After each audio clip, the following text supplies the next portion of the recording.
कुछ कहानियां हमें सोचने पर मजबूर कर देती हैं, लेकिन कुछ कहानियां हमारी सोच ही बदल देती हैं। ये कहानी बिल्कुल कुछ वैसी ही कहानी है, पुराने ज़माने की कहानी है।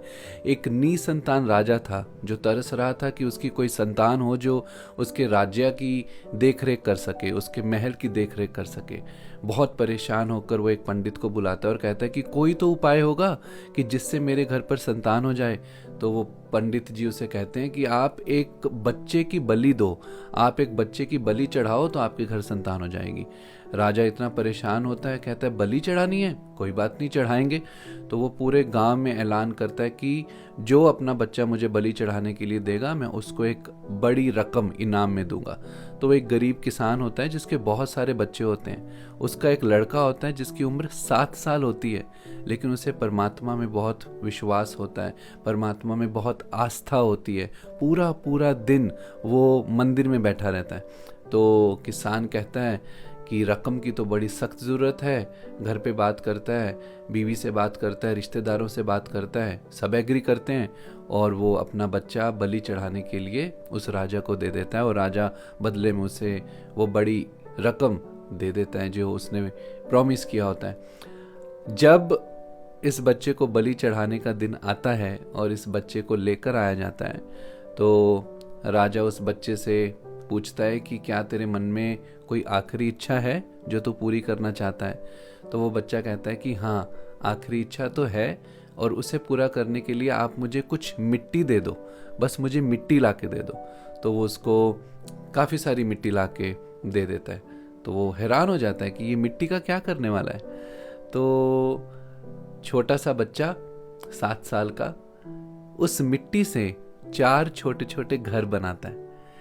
तो राजा देख रहा है ये कर क्या रहा है। 4 छोटे छोटे घर बनाता है और पहले घर को गिरा देता है, दूसरे घर को गिरा देता है, तीसरे घर को गिरा देता है और चौथे घर को गिराता नहीं है, उसकी तरफ बहुत प्यार से देखता रहता है।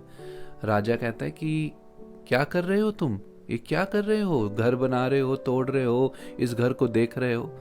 वो बोलता है कि ये 4 सिर्फ घर नहीं थे मिट्टी के, इन चारों घरों के अंदर मेरा विश्वास रहता था।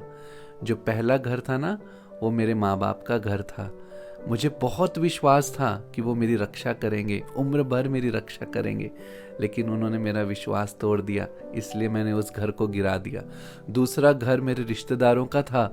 मुझे बहुत विश्वास था कि वो मेरे पिताजी को ज़रूर कहेंगे कि ये पाप मत करो, इस बच्चे को बलि चढ़ने के लिए क्यों दे रहे हो, इसे बचा लो। लेकिन रिश्तेदारों ने भी मेरी जान की नहीं सोची, इसलिए मैंने अब वो घर भी गिरा दिया। तीसरा घर आप पर जो मुझे विश्वास था उसका घर था। राजा जी, आपका काम तो राज्य को संभालने का होता है, उसके हर एक एक व्यक्ति को सींचने का होता है, और आप तो मेरी ही जान लेने पर आ गए। ये देखकर अब मैंने वो तीसरा घर भी गिरा दिया। तो राजा कहता है ये चौथा घर।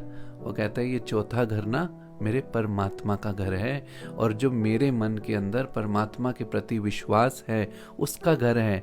मौत मेरी आंखों के सामने खड़ी है, लेकिन मेरा दिल अब भी इस घर को गिराने के लिए नहीं कह रहा। मेरे दिल के अंदर अब भी मेरे परमात्मा के ऊपर पूरा विश्वास है कि वो मेरे विश्वास को टूटने नहीं देगा, इसलिए इस घर को प्यार से देख रहा हूँ, इसलिए इस घर को तोड़ नहीं रहा। वो राजा उस बच्चे की बुद्धि से हैरान हो जाता है। वो कहता है 7 साल का बच्चा और इतनी आस्था, इतनी श्रद्धा, इतना विश्वास। उसकी आंखों में पानी आ जाता है, रोने लग जाता है कि मैं कितना मूर्ख हूँ और मैं क्या करने जा रहा था।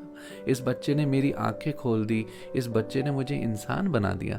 तो वो कहता है कि संतान को पाने के लिए मुझे इसकी बलि चढ़ाने की ज़रूरत नहीं है। संतान को पाने के लिए तो मैं इसी बच्चे को ही अपनी संतान बना लेता हूँ। इतना बुद्धिमान बच्चा है, 7 साल की उम्र में बड़े होकर क्या करेगा। तो उस बच्चे को वो अडॉप्ट कर लेता है, उस बच्चे को वो अपना पुत्र बना लेता है। इस कहानी का जो मॉरल है, इस कहानी की जो शिक्षा है, वो इतनी गहरी है। हम सबको अपने आप से ये एक सवाल पूछना चाहिए कि कितनी बार ऐसा होता है कि ज़िंदगी में कोई छोटी सी समस्या आई, छोटी सी प्रॉब्लम आई, तो हमारा परमात्मा के प्रति विश्वास डगमगाने लग जाता है। हमें वैसे बहुत विश्वास होता है, अच्छे टाइम में बहुत विश्वास है, बुरे टाइम में हम अपनी श्रद्धा पर, अपनी ही आस्था पर डाउट करना शुरू कर देते हैं। इस बच्चे से हमें ये सीखने को मिलता है कि जब मुसीबत बिल्कुल सामने भी खड़ी हो ना, तब भी परमात्मा पर विश्वास रखना है कि इसका सल्यूशन तो ज़रूर होगा, वो कुछ ना कुछ सल्यूशन ज़रूर निकाल देंगे। जितना हमारा विश्वास परमात्मा पर गहरा होगा, उतनी ही हमारी मुश्किलों का साइज़ हमें छोटा छोटा लगेगा। आई रियली होप कि आप इस कहानी को याद रखें, अपने दिल में समा के रखें, और इसने हम सबको जो सिखाया है उसको हम कभी ना भूलें। Thank you so much. ओम शांति।